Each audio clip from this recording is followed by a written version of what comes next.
Former Republican Congresswoman Margaret Heckler dies. File. In this April 3, 1985 file photo, Health and Human Services Secretary Margaret Heckler, left, listens as President Ronald Reagan talks to about child safety to a group of missing and exploited children activists in the Cabinet Room of the White House in Washington.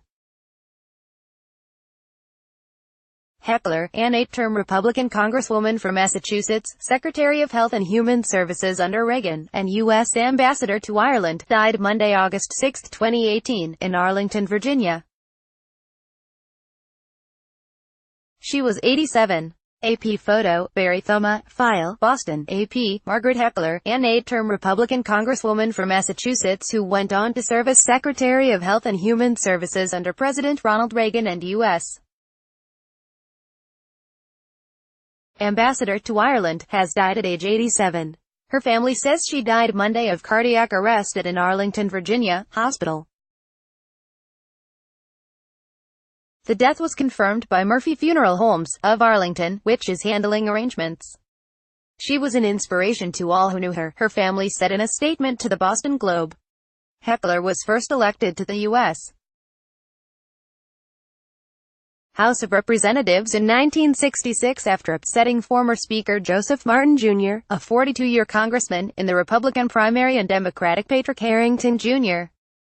in the general election. She was one of only 11 women in the House at first.